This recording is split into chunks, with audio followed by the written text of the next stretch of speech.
The diagram below contains parallelogram ABCD and triangle EFG. अब यहाँ पे दो फिगर्स हमें दिए हुए हैं जिसमें एक ट्रायंगल है, ट्रायंगल EFG, और ये दूसरा पैरेललोग्राम है।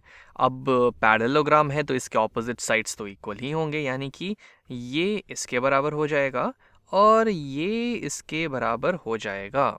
ये पैरेललोग्राम की प्रॉपर्टी होती है, तो वो हमने यहाँ पे लिख ली। अब देखते हैं कि हमें और क्या क्या दिया हुआ है।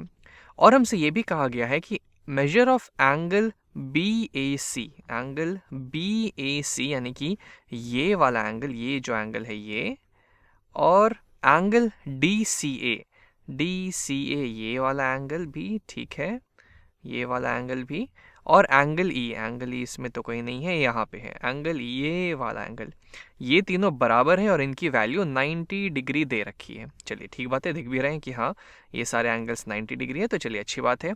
इसके अलावा और हमें क्या दिया है कि मेजर ऑफ एंगल CBA, अच्छा यानी कि ये वाला एंगल, ओके, और एंगल ADC ये वाला एंगल, और एंगल F यानी कि ये वाला एंगल, ये भी आपस में बराबर है और इनकी वैल्यू 31 डिग्रीज दे रखी है। ओके, चलिए बहुत अच्छी बात। Which of the equalities must be true. अब यहाँ पे दो इक्वालिटीज हमें दिए हुए हैं, दो इक्वेशंस दिए हुए हैं, और हमसे पूछा गया है कि इनमें से कौन सा इक्वल है, मतलब कौन सा इनमें से सही है या फिर दोनों गलत हैं या फिर दोनों सही है, जो भी है हमें बताना है। तो पहले तो देखते हैं कि यहाँ पे क्या निकाला है उन्होंने। तो पहले वाले इस ऑप्शन में उन्होंने tan ऑफ एंगल ADC निकाली है। एंगल ADC कहाँ गया भाई, ADC, हाँ, इस वाले एंगल की उन्होंने यहाँ पे tan वैल्यू निकाली है। तो पहले तो हम देख लेते हैं कि इस वाले एंगल की एक्चुअल tan वैल्यू होगी क्या। तो tan ऑफ एंगल ADC, अब एंगल ADC की वैल्यू तो 31 डिग्री से दे रखी है, तो वो हम यहाँ पे लिख देते हैं कि tan 31 डिग्रीज। अब अगर हमें याद हो तो हम ये चीज़ का यहाँ पे यूज़ कर सकते हैं, तो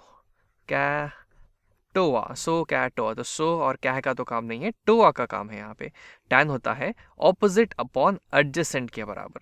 अब इस एंगल के रिस्पेक्ट में इसका ऑपोजिट साइड कौन सा है, तो ठीक ये वाला, ठीक इसका ऑपोजिट साइड ये वाला है, क्योंकि AD तो सबसे लॉन्गेस्ट साइड है क्योंकि ये 90 डिग्री के ऑपोजिट है, तो ये तो हमारा हाइपोटेनस हो जाएगा। हाइपोटेनस सबसे लॉन्गेस्ट साइड जो कि 90 डिग्री के ऑपोजिट होता है। अब बचा ये वाला लेग इसका AC और ये DC। अब इस एंगल के ठीक ऑपोजिट ये AC है, तो ये हमारा यहाँ पे ऑपोजिट साइड हो जाएगा।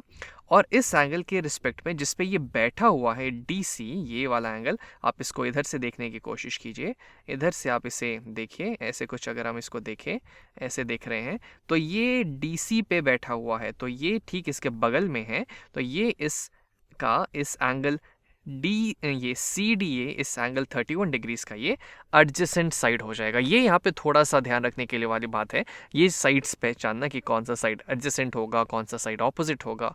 तो एक बार ये पहचान में आ जाए फिर हम ट्रिग्नोमेट्रिक रेशियोज को आराम से लिख सकते हैं। तो इस एंगल का tan क्या होगा, ऑपोजिट अपॉन एडजेसेंट। इसका ऑपोजिट है साइड ये AC, यानी कि AC डिवाइडेड बाय एडजेसेंट, यानी कि DC, AC अपॉन DC के बराबर tan 31 डिग्रीज इस वाले एंगल का tan होगा। और यहाँ पे क्या दिया हुआ है, AC अपॉन EF कहाँ है भाई, EF तो इस पूरे फिगर में कहीं है ही नहीं, EF तो यहाँ पे बैठा हुआ है, EF तो मेरा यहाँ पे है। लेकिन DC और EF में क्या रिलेशन है, ये तो हमें कुछ पता ही नहीं है। ये ज़रूर है कि ये वाली ट्रायंगल और ये वाली ट्रायंगल सिमिलर होंगी, और चूंकि यहाँ पे 31 डिग्रीज यहाँ भी है, तो अगर हम यहाँ से भी कोशिश करें यहाँ से tan 31 डिग्रीज की वैल्यू निकालना, जैसे कि अगर मैं यहाँ से भी tan 31 डिग्रीज की वैल्यू निकालता हूँ इस ट्रायंगल के लिए, tan 31 डिग्रीज कितना होगा, तो फिर से ऑपोजिट अपॉन एडजेसेंट। अब इस एंगल के रिस्पेक्ट में ये वाली साइड हमारी ऑपोजिट साइड हो जाएगी, ये एंगल इस FE पे बैठा हुआ है तो ये हमारी एडजेसेंट साइड हो जाएगी, और ये सबसे लंबी साइड है FG जो कि 90 डिग्री के ऑपोजिट है, तो ये हमारी हाइपोटेनस हो जाएगी।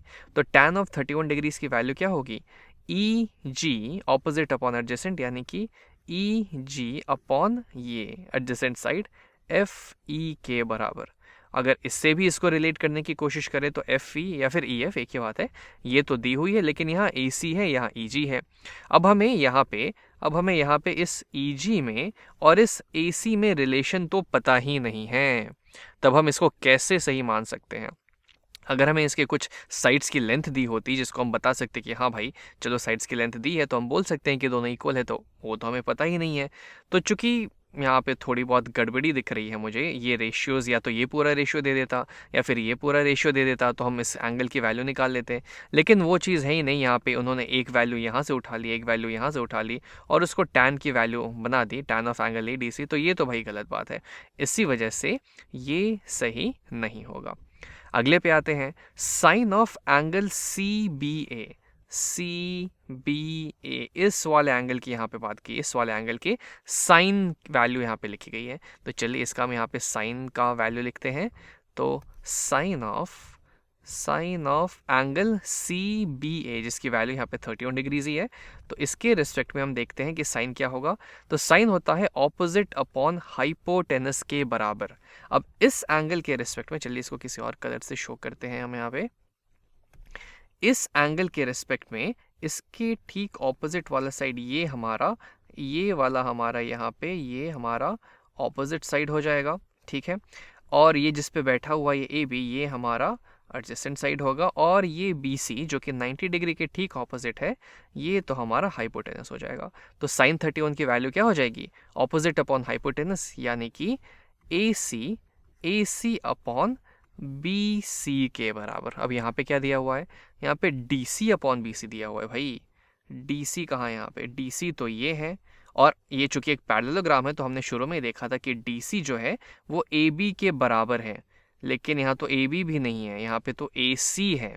ए सी कौन सी साइड है? ए सी ये वाली साइड है, ये वाली साइड हो गई ए सी, और यहाँ पे चूंकि दी हुई है डी सी, क्योंकि बी सी यहाँ भी है, बी सी यहाँ भी है, लेकिन फ़र्क यहाँ पे बस इतना है कि यहाँ पे ए सी दे रखा है, यहाँ पे डी सी दे रखा है। तो क्या ए सी और डी सी आपस में बराबर होंगे? ए सी ये रहा, डी सी ये रहा, नहीं, बिल्कुल नहीं। ए सी डी सी तो बराबर है ही नहीं, कुछ इन्फॉर्मेशन, कुछ जानकारी इसके बारे में तो दे ही नहीं रखी है, तो फिर ये बराबर नहीं होंगे, यानी कि ये भी हमारा गलत हो गया, यानी कि दोनों इक्वेशन यहाँ पे गलत हो गए, यानी कि ये बात सही हो जाएगी, इनमें से कोई भी सही नहीं है।